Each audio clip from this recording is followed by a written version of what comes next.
What's up, guys? How are you all doing? Hey, got another video here for a very interesting build. This is going to be one of the 3-watt Bluetooth 4.0 audio receiver build. What we're going to be doing today is we're going to be taking one of these little devices and basically building a auxiliary port converter. Basically, if you have a 3.5mm aux port in your car, on your stereo, or anything like that, you can convert that into a Bluetooth receiver using this little device. If that sounds like something that is interesting to you, stay tuned because it's coming up right here, right now on MI Sperry.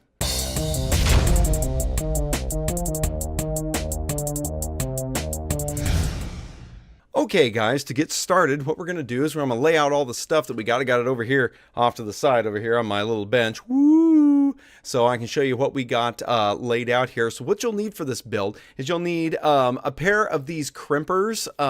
These work very nice. I got these from Adafruit, I believe, which is just a simple set of crimpers. Has a bunch of different, see if I can get it close enough you can see it. Yeah, like 26, 24, 22, 20, 20, 18. Has all the different wire gauges. But basically, it will crimp contacts as you put them in there. So I think you guys have seen me use these before. They work really well. But anyway, get yourself a set of crimpers.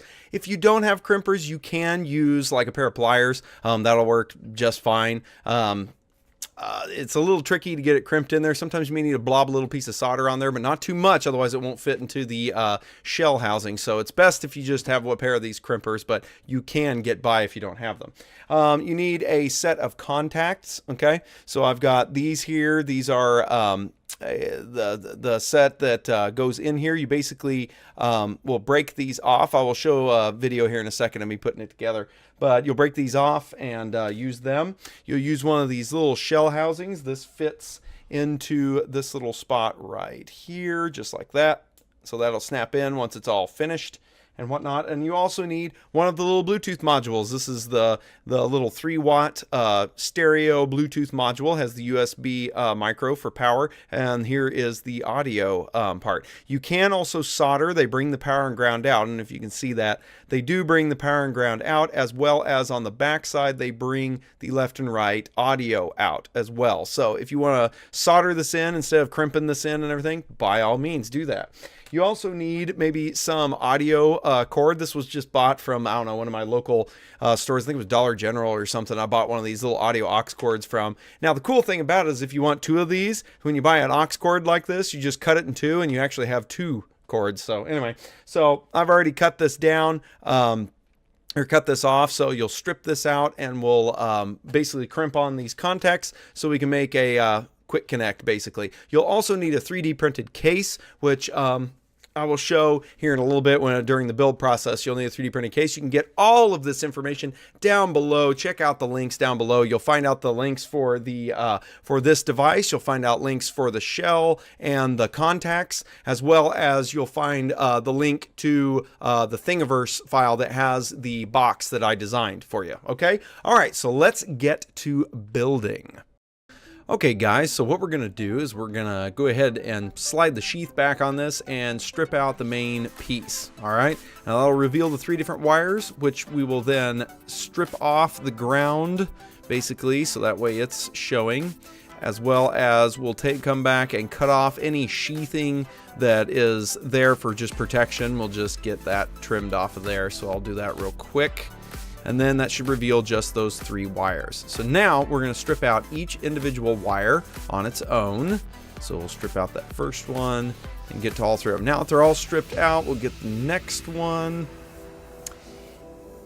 And I usually twist the ends of the wires, or at least you run my fingers across them so that the wires are all up. Now what we'll do is we'll go ahead and crimp one of our crimp ends on. I've gone ahead and put one of the contacts into the crimper and closed it just a couple of clicks, and then I'm going to fully crimp it down once I insert the wire into it. So once we do that to all 3, we are ready to insert them into the casing. So what I'm going to do is I'm going to pick out the different spots, and I'll put a schematic or something down in the description to show you which ones I did where. I ended up having to put a or at least use my pliers here, or tweezers, to go ahead and push these on in, since they are pretty tight fit inside that housing. So once you get that put together, you go ahead and push in to as we can get it inserted in. And it's a little difficult, which is good, so that way it doesn't fall out. But we insert that into our deal. Now it's time to go ahead and put it into the box. So now I have the 3D printed case. There's the top, here's the bottom. Or actually, no, that's the top, sorry. And what we need is our device with the USB already plugged in. So I just found a simple USB cord, and I'm going to use some of this tape. This is a double-backed kind of foam tape. I think it's called a servo motor tape. Fits perfectly inside that kit. So what I'll do is I'll put a piece of this onto the back here. So we'll cut a piece, and then we'll stick it to the back, peel the backing off, and then we'll go ahead and stick it down inside the case. Now, if you wanted to, the model files are out there for you to create standoffs if you want, but I just went ahead and stuck it down with tape. Now, I went ahead and put the wires into that little notch. There's a notch in there, and put the little wires in, and now we're ready for the top. So the top should just snap down firmly onto it, and there we go.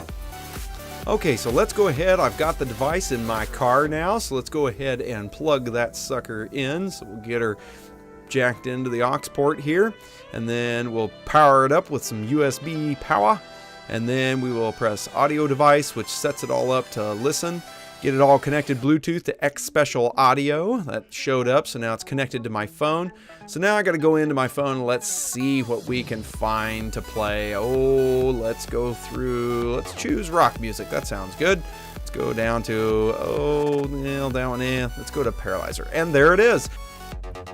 Okay guys, so that's pretty much it for the build. Very simple, just have to throw that together real quick. This little thing works great. I've tried it out in my car, saw some of the B-roll of that. It's actually a pretty cool little device. So guys, I tell you what, pick up one of these, check the links down in the description there, and give it a try for yourself. I don't know, see if what you can do with it. Guys, thank you as always, and if you enjoyed this content, hit that subscribe button, as well as hit that like button if you can. Check me out down below, check out the links so you can get all the different parts and pieces, as well as look at me on all the different social medias. I'm on all those different places. Check those links down below. And guys, with that ought to do it. I'll see you in the next video.